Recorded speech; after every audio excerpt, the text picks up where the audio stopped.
Good morning. A quorum being present, the Subcommittee on National Security and Foreign Affairs, the hearing entitled Rethinking Our Defense Budget, Achieving National Security Through Sustainable Spending, will come to order.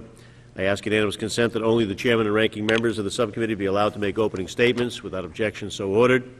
I ask unanimous consent that Congressman Barney Frank and Congressman Ron Paul be allowed to participate in this hearing if they are able to attend. In accordance with committee rules, they'll only be allowed to question the witnesses after all official members of the subcommittee have first had their turn. Without objection, so ordered. I ask unanimous consent that the hearing record be kept open for 5 business days so that all members of the subcommittee will be allowed to submit a written statement for the record. Again, without objection, so ordered. Once again, good morning, and thank our witnesses for being here this morning to assist us. Today, the subcommittee continues its oversight of spending of the Department of Defense. Specifically, we'll examine recommendations from a number of defense experts for ways that we can reduce defense spending while ensuring that our national security interests are not compromised. Over the last 2 Congresses, this subcommittee has devoted significant time and resources to oversight of defense spending. We have examined the defense acquisitions process and have worked to ensure that adequate planning and testing is completed before multi-billion-dollar weapon systems were purchased. We have investigated contracting in our overseas military operations and discovered widespread waste, lack of management, and blindness to broader security implications of these problems. We have looked closely at the Missile Defense Agency, military aid programs, and strategic planning for new technologies such as the unmanned aerial vehicles. We continue to try to get a clear picture from the Department of the actual number of overseas military bases we have, as well as the strategic rationale for each location. Time and again, we see opportunities for increased efficiency, less waste, and better use of taxpayer money.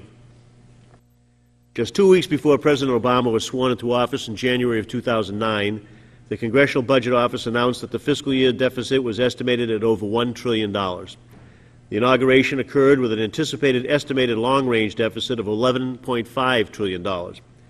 In February of this year, President Obama established a bipartisan National Commission on Fiscal Responsibility and Reform. This commission has been tasked with finding ways to improve the long-term fiscal outlook of the United States. It is critical that the Commission scrutinize all aspects of our budget, including the defense budget as it formulates its suggestions. I hope, in fact, that members of the Commission will pay close attention to our discussion here today, and in fact, I'm scheduled to meet with the Commission's co-chairs tomorrow afternoon, at which time I intend to urge them to do just that. Today, we will consider options for realigning our national defense spending. We have with us a panel of experts from diverse political viewpoints who will speak about ways that they and others who worked with them on the related report believe we can cut the defense budget while maintaining our commitment to national security. 2 of our witnesses are members of the Sustainable Defense Task Force, which has recently released that report with recommendations that, if implemented, would reduce the department budget by some $960 billion by the year 2020. Neither I nor the individual members of the subcommittee are bound to agree with each and every recommendation made by the report or in the testimony today, yet most of the members would, I believe, welcome consideration of the topic and a number of the individual suggestions that are proffered. We look forward to the discussion of those recommendations as well as any additional suggestions from our panel. To be absolutely clear, this discussion should not be dismissed, as it may be by some, as an attempt to weaken the Department of Defense or under-prioritize United States national security. As this subcommittee's track record demonstrates, every member of this panel takes the security of our country very seriously.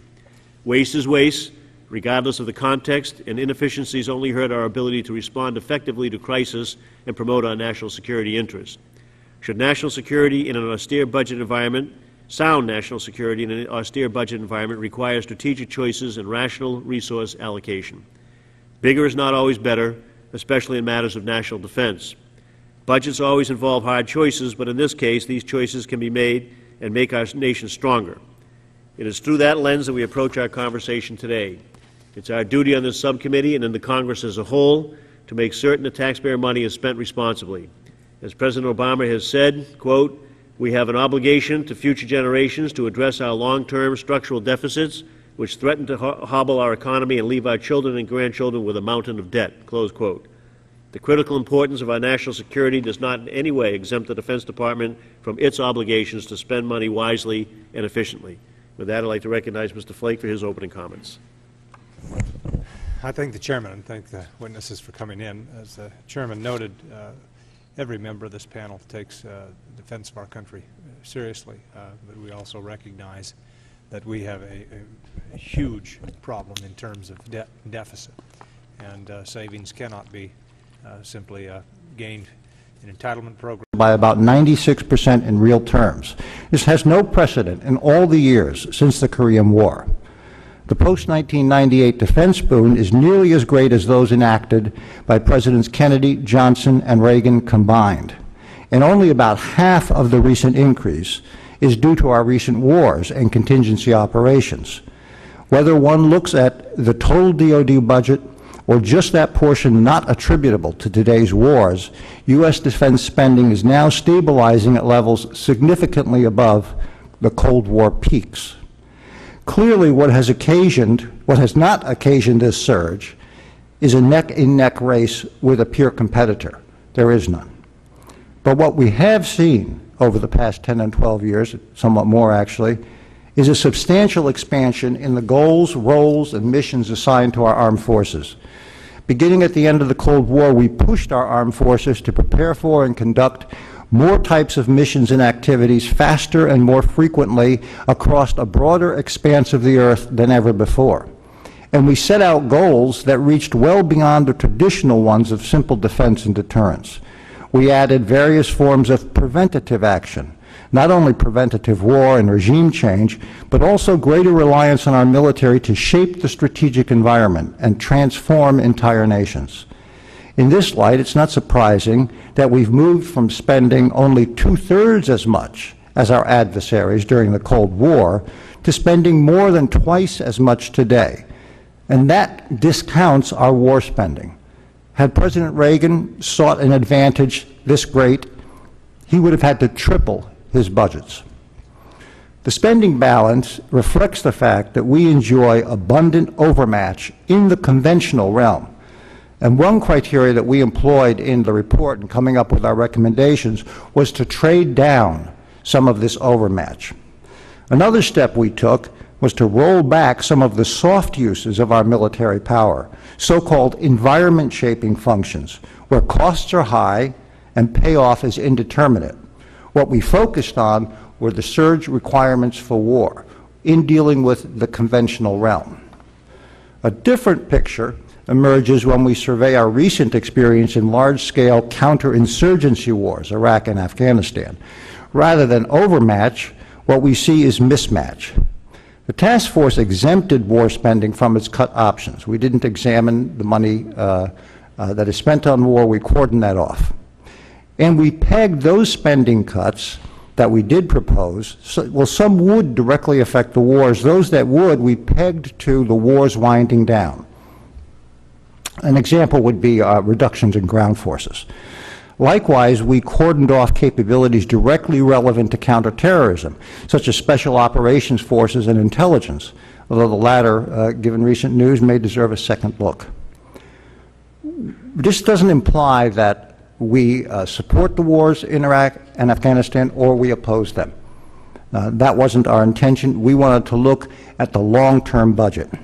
However, some of our options do assume that in the long term we are not likely to repeat those experiences again. The fabulous cost, the slow progress, and the uncertain outcome of recent efforts at regime change, armed nation building, and large-scale counterinsurgency make them a poor strategic choice. And there's two parts to that conclusion. One, that it is a choice that we've made, and two, that it's a bad one. Those are some of the concerns, some of the criteria we brought to bear in developing the options. We can discuss others later. I think really the most fundamental point we want to make is that we need to look at this budget with new eyes. And our principal concern cannot be about guns versus butter. Our principal concern has got to be refurbishing and preserving national strength. That's got to be the criteria that we bring to bear in all of our decisions from this point forward. Thank you very much. Thank you, Mr. Canetta. I was thinking that it was just me referring to you as Dr. Canetta, but now I see that your parents, if they're watching, will be able to see that title in front of you for the entire time. So good for you. Mr. Friedman, if you would. I also want to thank the chairman and the ranking member and the members of the committee for the opportunity to testify. I'm especially pleased to be here with this distinguished panel, most of whom have been in this business since I was a kid or younger. I want to make two main points today. First, substantially reducing military spending requires reducing the ambitions it serves. Second, a more restrained defense strategy would not only allow cost savings, it would actually improve our security. I am agnostic as to whether our current defense budget is sustainable. I think many foolish things are sustainable, at least for a while. What I do believe is that it would be unwise to spend anything like the $549 billion that the administration requested in the base budget, a non-war budget for fiscal year 2011. I think there's no good reason we should now spend more on the non-war defense budget in real terms than we did in any year during the Cold War. So I advocate a more modest defense strategy, one that I call restraint, because it starts with the assumption that power tempts us to take part in foreign troubles that we could and should avoid. Restraint means resisting that temptation. It would husband American power rather than dissipate it in pursuit of ideological and unreachable goals. Restraint does not require cuts in military force structure and spending. It allows them. A less busy military could be a smaller and cheaper one. Now, an alternative approach to saving on defense is to pursue the same ends more efficiently. Efforts to streamline the Pentagon's operations through acquisition reform, eliminating waste and duplication, or improving financial management might save some money, but these reforms have historically delivered few savings, probably because what seems inefficient from a business standpoint, whether it's maintaining essentially 2 air forces, keeping twice as many shipyards open as we need, or building gold-plated weapons systems, is actually efficient in producing political goods, whether it's the services' preferences for weapons or jobs. So rather than efficiency driving savings, I think spending cuts ought to drive efficiency. Market competition encourages private organizations to streamline their operations, and while no such pressure exists in government, by cutting the top line and forcing the services to compete for their budgets, I think we can incentivize them to find some efficiencies themselves.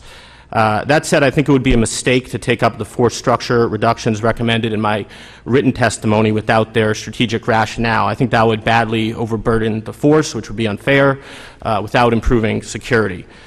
So as I suggested, the real driver of excessive defense spending is a lack of prioritization, which is the essence of strategy. We spend too much because we choose too little. Unbalanced power and massive budgets have limited the need to choose among priorities. We confuse the necessary with the desirable, our sympathies with the requirements of our safety. The truth is that the United States doesn't really have a defense budget. I think that adjective is wrong. I think our military forces' size and composition now lack a meaningful relationship to the requirements of protecting Americans. For example, our security no longer requires that we defend the European Union, which has a collective economy larger than our own, from Russia or its own dissolution. I think peace among European states is deep-seated. Russia, which now spends less on its aging military than we spend on researching and developing new weapons alone, is not about to reclaim its Soviet empire, let alone threaten Western Europe. South Korea, likewise, long ago grew wealthy enough and then some to defend itself against the North. And neither do we need to defend Japan from China. I think history suggests that the likely result of withdrawing U.S. forces and commitments from Japan will be slightly higher defense spending in Japan and a stable balance of power in China, in large parts because they're separated by a decent-sized body of water. Those states don't have much to fight over today. I also think there's little basis for the claim that you often hear that global trade depends on U.S. military deployments overseas. I think that theory is a little bit too esoteric to discuss briefly here, but I will say that the historical and theoretical case for it is thin. I think it exaggerates the fragility of global markets and trade and the economic impact that supply disruption in a particular region would cause here in the United States. Nor is it wise, I think, to spend heavily on defense today to hedge against the rise of possible future challengers like China. The smaller military that I recommend would maintain a vast superiority over China and all other states for the foreseeable future, particularly at sea and in the air.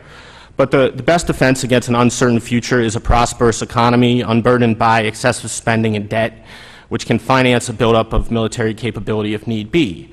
I'll also say that counterterrorism does not require great military spending. The military assets best suited to that are relatively cheap niche capabilities, UAVs, intelligence collectors, and special operations forces. The theory that we can only be safe from jihadists by occupying and ordering the states where they operate has been tested and proved prohibitively costly in blood and treasure. We have been reminded there that we lack the power to organize the politics of unruly foreign states, and evidence suggests, I think, that trying to do so makes us more likely to be a target of terrorism than prevent it. And so state building and occupations, I think, are a business that we should avoid once the current wars end, and that ought to drive down the size required of our ground forces.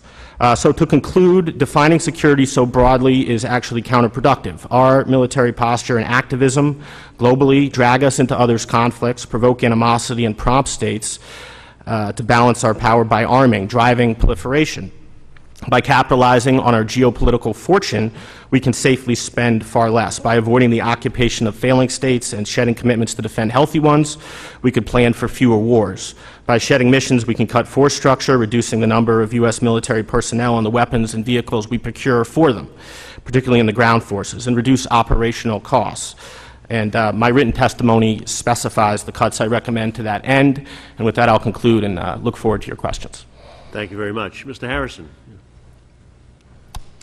I'd like to thank the subcommittee for the opportunity to share with you some of my thoughts on rethinking the defense budget. I've organized my remarks into 5 potential areas of savings, which address many of the options that are presented in the report of the Sustainable Defense Task Force. The first 2 areas, achieving greater efficiencies and refocusing on the core business of defense, are changes that do not affect the size, composition, or capabilities of the military. And the savings in these areas are quite modest. 3 other areas of savings, reforming the military personnel system, reforming the acquisition system, and altering the force structure, have the potential to yield much greater savings, but they involve more substantive changes in the missions and capabilities supported by DoD. The first area is achieving greater efficiencies. The Pentagon has again renewed its efforts to reduce waste and achieve greater efficiencies, with Secretary Gates' speech last May directing the services to take an unsparing look at how they operate. Undersecretary Carter has followed up with some specific proposals. Many of these proposals are things that have been tried in the past with various degrees of success. And while working to achieve greater efficiencies should always be a goal of the Department, efficiencies alone are not likely to result in the magnitude of savings needed over the coming decade. As Undersecretary Hale noted in a 2002 report on promoting efficiency in DoD, keep trying but be realistic. The second area of savings is refocusing on the core business of defense. Many programs and activities that are funded within the defense budget stray far from DoD's core mission to deter war and to protect the security of our country. The task force recommends combining the military exchanges and commissaries to achieve savings. I would go one step further and ask, why should DoD be operating a chain of retail stores at all? The exchanges and commissaries are an artifact of a bygone era and could be closed or sold to a private operator. Another activity outside the core business of defense that the task force did not address is the DoD funded and operated primary and secondary school system within the United States. I should note that I'm only talking about the DoD schools within the U.S., not the schools that DoD operates in foreign countries around the world, where military families would likely not have access to an American-style school otherwise. In the U.S., though, education has primarily been the responsibility of the states. DoD notes in its annual report on these schools that the U.S. schools date back to a time of a frontier army post when, quote, adequate public education was not available in the local area. This is no longer the case in the 7 states where these schools are located. And since K-12 education is not core to the business of defense, DoD should transfer these schools either to the states in which they reside or to the Department of Education. The resulting savings in the defense budget could total some $750 million annually. The third area of savings I'd like to address is reforming the military personnel system. DoD is the single largest employer in the United States. It accounts for 51% of federal workers and employs more people than Walmart and the post office combined. Therefore, any changes to military pay and benefits have a profound and lasting effect on the federal budget. Since FY 2000, total military personnel and health care cost per active duty troop has risen 73% in real terms. What is most concerning is that the cost structure within the military compensation system has grown out of balance. For the Department of Defense, 52% of total compensation goes to non-cash and deferred benefits, compared to an average of 29% in the private sector. And just as some private companies have been struggling to remain competitive under the heavy burden of excessive labor costs, so too will the Department of Defense struggle in the years ahead to maintain its force structure if labor costs are not brought back into balance. The task force makes several good proposals in this area, calling for changes to the way pay raises are calculated and raising the enrollment fees military retirees pay for TRICARE. What the task force doesn't address are problems with the military retirement system. DoD currently uses a cliff vesting retirement system where benefits only become effective after 20 years of service. This system creates distorted incentives because it encourages personnel nearing the 20-year mark to stay on duty even if only for the purpose of attaining the benefit. And after 20 years, when personnel are often in their early 40s, the incentive sharply reverses, encouraging personnel to retire early since they can continue making 50% or more of their military pay while simultaneously drawing full pay at a civilian job. For ways to reform the military retirement system, I would draw your attention to the 10th Quadrennial Review of Military Compensation. One of the most attractive options in this report proposes is to transition from the current defined benefit plan to a defined contribution plan, more like a 401k, just as many businesses and state governments have done. The fourth area of savings is reforming the acquisition system. I would divide acquisition reform into two areas, reforming what DoD buys and reforming how DoD buys. 11 of the 19 options in the task force's report fall into the category of reforming what DoD buys. It's true that cutting acquisition programs can yield some of the greatest savings, but such decisions should not be based on budget considerations alone. They should consider which missions and capabilities DoD no longer needs to support and what the effect will be on the industrial base. The task force does not address the issue of reforming how DoD buys things, that is, the acquisition process itself. I would draw your attention to one issue in particular, and that is too many requirements being piled onto weapon systems. Many different organizations within the department have a role in the requirements process, ranging from the Joint Requirements Oversight Council, the JROC, to the various organizations within OSD that review and approve programs as they pass through acquisition milestones. Yet few of the organizations that have the power to add, modify, or otherwise influence requirements also have the responsibility to fund programs. Creating a better organizational alignment between those who set requirements and those who budget for programs would reduce the incentive to add the kinds of exquisite requirements that drive up costs and stretch out schedules. The fifth and final area of savings I'd like to address is altering the force structure. The task force recommends several changes to the force structure, including reducing U.S. troops in Asia and Europe by 1/3 and rolling back the size of the Army and the Marine Corps to pre-2007 levels. If the primary intent of these measures is simply to reduce personnel costs, the Department would be better served in the long run by first tackling the underlying labor cost structure and only then adjusting the size of the force as necessary. And again, such decisions should not be based on budgetary factors alone. They should be informed by a realistic assessment of future threat environment and a determination of where the Department is willing to take risk, a strategic approach. In conclusion, I'd like to note that while a declining defense budget would force the Department to make many difficult decisions, it also presents an opportunity.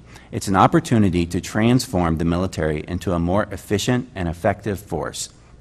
Ironically, the rapid rise of the base defense budget over the past decade may have prevented the Department from transforming because it allowed the services to continue funding existing programs and not fully commit to transformation. But the era of constrained resources that is now upon us may finally force the services to make the difficult choices that are necessary to create a more efficient and effective military. Thank you. Thank you very much. Dr. Schmidt.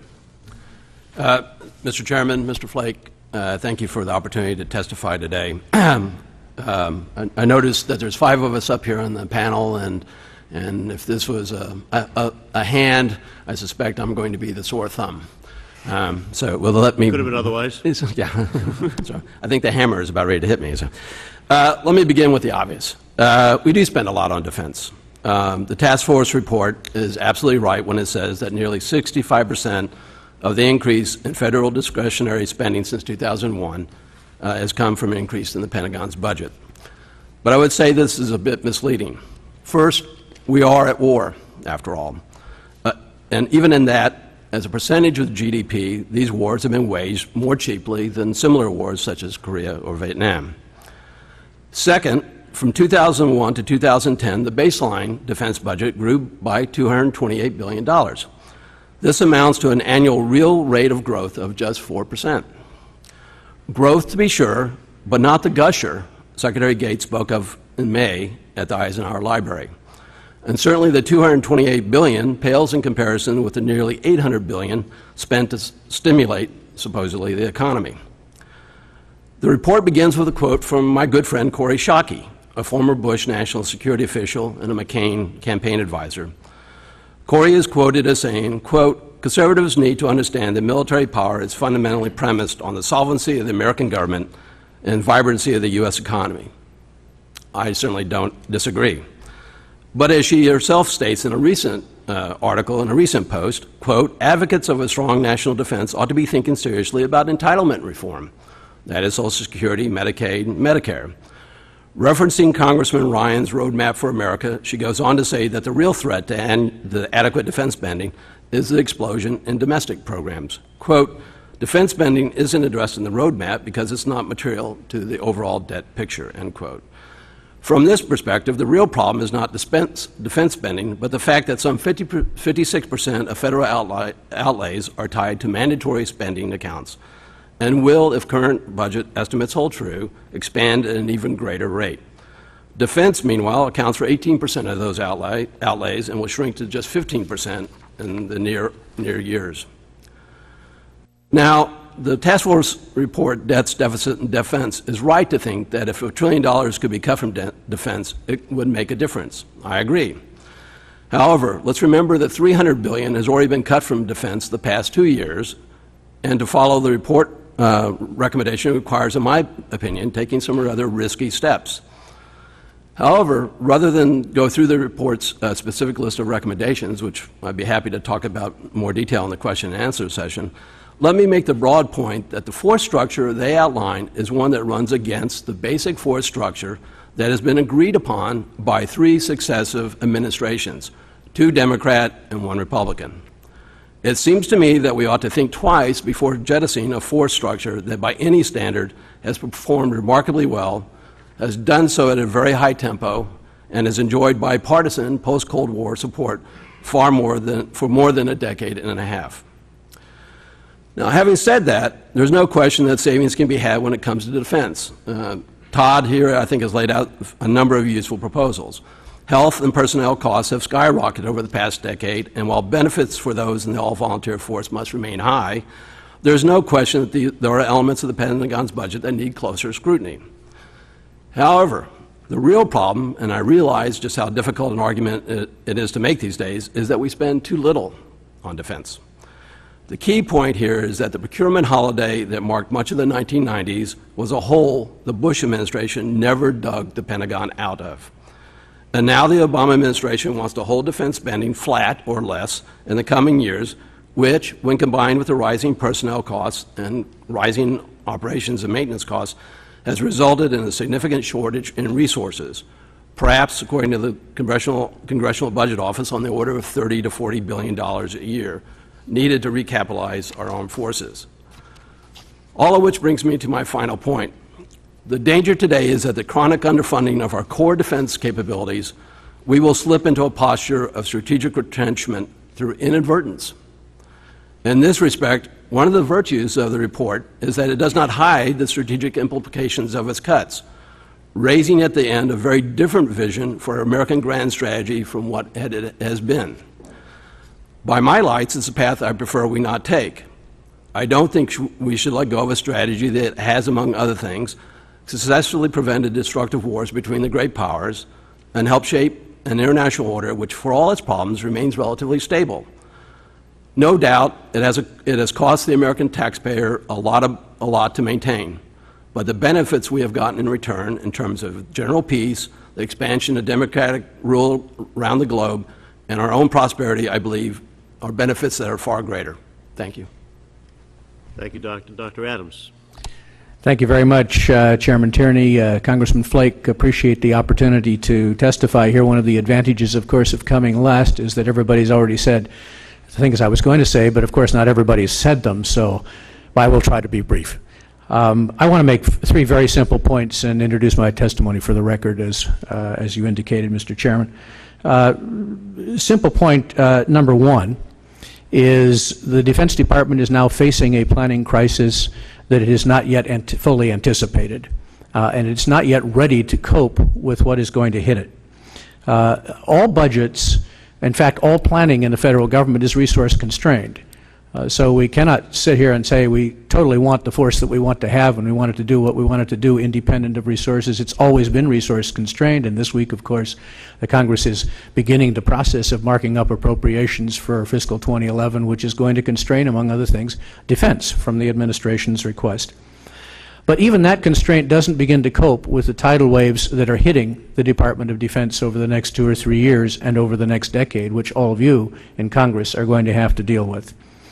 The tidal waves take two forms. Tidal wave number one, which has been amply discussed here, is the tidal wave of deficits and debt at historically high shares of gross domestic product, and frankly with forecasts for that debt and those deficits that are still quite optimistic compared to what we may encounter as Congress works through the fiscal agenda over the next few years.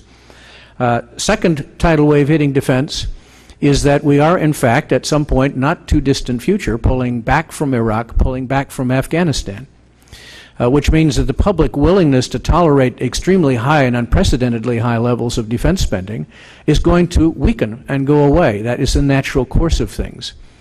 Now, we have been to this movie before. We were at this movie from 1985 to 1998. From 1985, when deficit reduction began, through 1998, overall national defense outlays fell 20% in constant dollars. DoD budgets fell 36% in constant dollars over that period of time. What caused that change? Step one, a major attention of the Congress and the White House to deficits and debt reduction. Step number two, the end of the Cold War, where the major strategic planning scenario that undergirded our defense budget disappeared.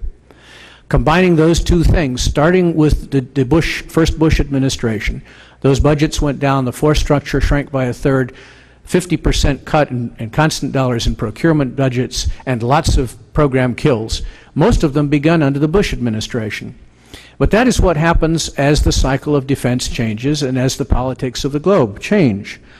So we are heading for another one of those periods in our history, and you in Congress are going to have to cope with it. The Department is not yet there. Second point I want to make is the tried and true way of achieving savings, some of which have been mentioned in testimony so far, are inadequate to cope with this decline. In fact, we've created pressures for upward growth in defense budgets over the last decade. End strength has grown, not shrunk. End strength determines a lot of where the budget is going. Personnel costs have been growing faster than personnel costs in the economy as a whole. The retirement costs for the Department of Defense personnel have grown. Health care has grown at a faster rate than Medicare costs have grown. Overhead has grown, meaning the tail is now larger than the tooth, is now becoming larger than the tooth. Operations and maintenance costs grow inexorably at 2.5% per year, and that seems to not change regardless of party administration or era. And acquisition reform, much touted acquisition reform currently, is really, frankly, a recycling of ideas we've dealt with before. Acquisition reform keeps proving to be a mirage. And it's a mirage, frankly, because in the acquisition system, the incentives are wrong. It's not just a question of requirements. If services have to buy in to get systems at an affordable budget, they'll buy in at a cheaper cost than they project the system to cost. If contractors have to buy in order to win a contract, they will buy in at a cheaper cost than the system turns out to cost. So the incentive structure makes acquisition reform an uphill battle. Third point I want to make. I think that Secretary Gates, who is trying to protect 1% real growth in defense budgets, is actually fighting a losing battle. And the key to now constraining defense is going to be in mission discipline. Sadly, the Quadrennial Defense Review did not execute mission discipline. It simply layered missions on top of each other without setting priorities and without calculating the risks of the various missions and the risks that we as a nation are prepared to tolerate. I can associate myself with many of the comments that have been made about mission, but I think we are at a point in American history where a serious baseline discussion of strategy and mission is an essential part of how we approach defense planning and defense forces. The bottom line here has to do with looking seriously at counterterror missions and whether they should have been fenced, looking at the counterinsurgency, stabilization, and nation-building missions so we don't draw the wrong lessons from Iraq and Afghanistan, looking carefully at how many nations in the world we want to build partner capacity in, ensuring that we maintain deterrence, alliance support, and conventional war in what is one of the safest periods in our national security history, and finally, in looking seriously at rebalancing the toolkit so we in fact do more strategic planning with civilian agencies, we make governance, stabilization, and reconstruction civilian, not military missions, and reinforce our diplomacy.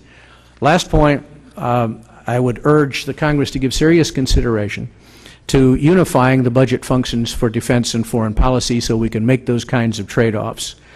So in sum, defense budgets are resource constrained. The current tools for dealing with those resource constraints are inadequate. And indeed, as was said earlier on this panel, I think it was Dr. Friedman who said it, spending cuts will drive efficiencies. We've seen that before. I predict we will see it again. Thank you very much. Well, thank you very much, Dr. Adams, and thank all of you for your testimony, written and verbal here today. We're going to go to our question period here, 5 minutes per member, and I'm going to start. But I think it's a great jumping-off point from Dr. Adams' comments, which were reflected in some of the other testimony here. Is I don't know that we really have a budget in the Department of Defense. It seems to me that we just spend whatever we think we want to spend, and I think the last comment about piling on mission on top of mission just seems to be going, and if we have a weakness in our civilian capacities, then we ask the military to take that on. It's not to say that they're not good at it, they're not willing to do it, or they're not well-intentioned, but it sometimes seems out of line for what they really are proposed to do and designed to do on that. So let me ask this generally, if we were to concentrate just on making the military that we have more efficient, getting rid of some waste, fraud, and abuse, are we all pretty much in agreement that would be a far less significant savings than if we really took a look at the mission and took a look at just how we structure it? What are the purposes of the mission of the Department of Defense? Do we have any disagreement on that? Dr. Schmidt, do you disagree with that? No, absolutely not. I mean, I think the best you can expect out of efficiency of any government organization is probably 5%, and boy, is that even hard to do. So, yeah, you're really that's a big number. I missions. mean, if we could get 5%, I guess in this world, well, we're pretty happy on that's the golden on that apple. basis. So I wouldn't count on it either. We're trying. We have a lot of hearings in that design on that. But the other part is I would suspect that we have to worry about efficiencies and a budget within the Department of Defense, but as policymakers, we ought to also look at what the Department of Defense budget is within our overall budget on that basis and take a look at it. I think a number of you have testified that you think that there's a situation here where what is spent in the military is material to the overall debt picture, except Dr. Schmidt, you quoted somebody in your testimony saying that they didn't think that the defense spending was material at all to the overall debt picture. Is that a position you would endorse? No, not technically. I mean, look, it obviously would help to cut defense spending, but I also think that the costs for the kinds of cuts that have been proposed by the task force really raise larger questions about the ultimate cost of the country. So, on the whole, I would say the real problem fiscally, yes, defense cuts would help fiscally, but not substantially, and that the real issue is the entitlement programs. Mr. Chairman, could I comment briefly? Yeah, I'd like somebody to comment on that, Dr. Adams. Defense has obviously played a role. The largest single source of spending growth over the past decade in the federal government has obviously been on the mandatory side. On the discretionary side, the defense budget has gone up, has absorbed something like 2/3 of the overall increase in discretionary spending. And that's been driven in large part by war costs, the costs of Iraq and Afghanistan. So there's no question that it has contributed to our deficit. And interestingly, national defense has over 19% share of all fiscal 2010 federal spending, which is the same as Social Security, and it's 3% higher than of all means-tested entitlement programs combined. Now, that excludes Social Security, because that's not means-tested. But if you look at mean-tested programs, defense is obviously, there's a kind of a third piece here in terms of overall spending. So clearly, from the spending side of the equation, what Congress faces, and what I think anybody seriously addressing deficit reduction and debt control faces, is how do you put all the pieces on the table at the same time? Since 1985 to 98, the period I mentioned earlier, what clearly made deficit reduction possible, because people disagree on where the cuts ought to come, was when that deficit exercise, starting with Graham Redmond Hollings in 1985, put all pieces of first discretionary spending on the table, and then with the Budget Enforcement Act of 1990, put discretionary, mandatory, and revenues on the table with both caps and pay-go. Those two things in the 1990s, combined with a healthy economy, which we don't have right now, were enough to drive us into surplus by the end of the decade. If we even made some progress of that kind, it would be a good thing for the economy. The problem that we have is you can't get agreement, I believe, here in the Congress unless all those pieces are on the table, and that's going to inevitably involve the administration as well. So if you want to do it, you've got to do it with everything on the table. And I think indicative of this day, I don't think there's a lot of competing hearings out there necessarily, but I'm struck by the lack of attention to this particular subject, as if people don't want to deal with it or don't want to go there on that. Mr. Knetter, do you see some value in our national security and whether or not our seniors are secure in their retirement, whether or not people have health care, whether or not they have an opportunity for education, and whether or not we in fact have job training and research and development, things like that? How does that play into our national security structure? There's been a lot of interesting work done, analysis of our operations in war, of our success in war. Stephen Biddle, an analyst with the Council on Foreign Relations, and he's also been in the service school system, has produced a number of reports looking at why we won so well. For instance, in the first Persian Gulf War, often the assumption is that we win because of our technology. And what he demonstrates, I think pretty convincingly, that it's not that. We win because of a combination of our technology, our training, our people, our capacity to work as a team. We need to ask ourselves, the point I'm getting at here is that I think people are the most important part of our armed forces. We have a volunteer military, and we are able to fill it with quality people. And why is that possible for us and not as possible for others? Other nations. And I think part of the answer is that we as a nation pay attention to the health, the education, and the welfare of our people. So certainly that is a contributor, a factor in our ability to put together the military we do. And I think that's the type of thinking we need to approach this. We need to approach it from that perspective. We need a holistic approach and to understand that many of the benefits are indirect, but they're real. Thank you very much. Mr. Flake. Thank you. Thank you all. That was very, very enlightening. Mr. Harrison, you mentioned that one of the problems we have with cost is requirements keep getting piled on to weapon systems. Can you explain a little further on that? How does that raise costs, and what can we do to remedy that? Well, what happens on acquisition programs is, as one of the services, gets together and says, okay, we need some new weapon system to fill a capability gap, and then it goes up for review. The other services get their chance, their hack at it. The combatant commanders get to look at it, and the more people that look at it, the more people that touch it, they tend to start adding more and more requirements to it. And even once the system begins development, people will look at it again and say, oh, well,